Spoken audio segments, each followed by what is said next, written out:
Agila naman yun. Kung ito Duterte, huwag na kayo matanong na.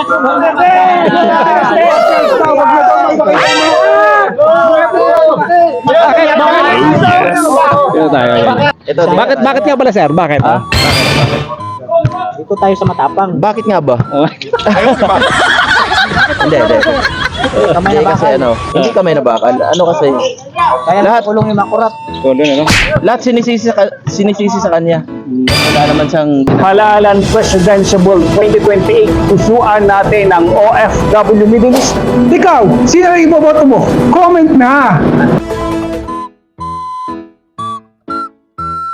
Hindi na natin kailangan mag-survey. Ang dami na nila. Oo, light na. Oo. Dalo.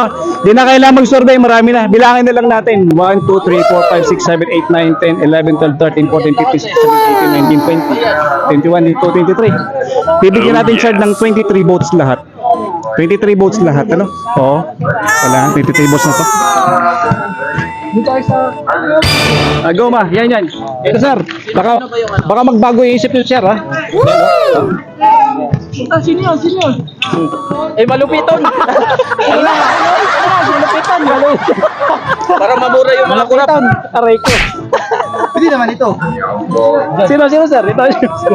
Tangin na, hawakan mo. Ano, malupitan ba? Malupitan na lang. Malupiton, pamura ng mga kurap. Sino dyan? Si Marlon. Ito na. Ito na. Seryoso na, no? Dito tayo. Dito tayo, yan. Ito. Bakit nga pala sir? Bakit? Ha? Bakit? Dito tayo sa matapang. Bakit nga ba? Hindi. Kamay Hindi na kasi bakal. ano, hindi kamay na bakal. Ano kasi, Kaya lahat- kulong yung makurat. lahat sinisisi sa kanya. Kahit wala naman siyang ginagawang. So malalaman na lang natin this coming 2028, ano? Oo. Ano result, ano? Para yan. Sara talaga. Pero dito talaga wala na. Di na kailangan tanongin sir eh. Wala na. Para na. Binilang ko na lahat eh, 23 eh. Ano vlog mo, sir? Manoy abroad po ako.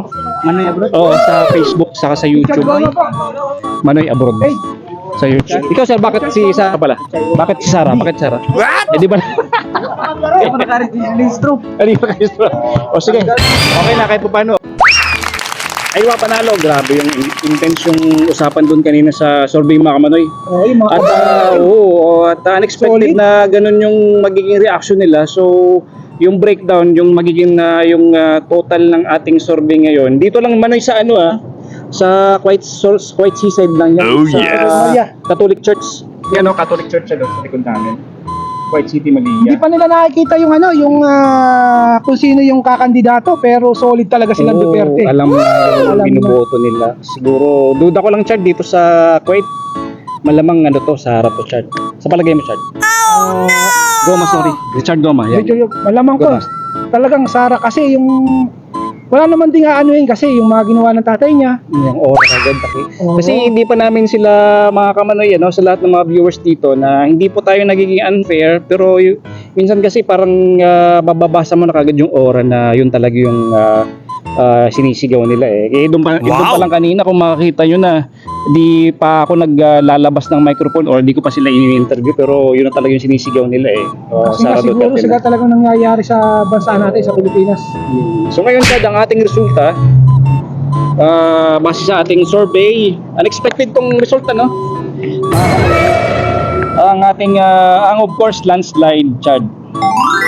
Landslide si Sara Duterte. yan. Ang boto ni Sara is 1, 2, 3, 4, 5 28 kaagad yung kay 28 Sara. votes. Oh. And 1 for Halupiton. Malupiton. Unexpected din. Mayroong bumoto kay Malupiton. Aray mo! Aray ko! Oo. Kalahin mo dyan, mayroong Malupiton. So, sobrang sikat mga talaga idol Malupiton. Sana tumakbo ka sa Senado. Ayaw, di ba? So yun ang breakdown natin dito sa Malia Seaside, and we're gonna go to another side sa Malia, sa UTC. Pakiramdaman natin kung anong puso ng ating mga kababayang OFW doon, and let's start to go there. Okay, Chad, baka may shout ka. Oh, thank you. Richard Goma nga pala. Richard Goma. Oo. Shoutout sa mga sa Pilipinas. Shoutout sa nanay ko, Nanay Dolores. Yan, Dolores. Oo. Quezon. So, ang susunod nating survey will be in UTC. Alright, let's go. Doon yung sa likod. Chard. Okay. Chard, go, man. Alright, see you there. Let's go! Let's go.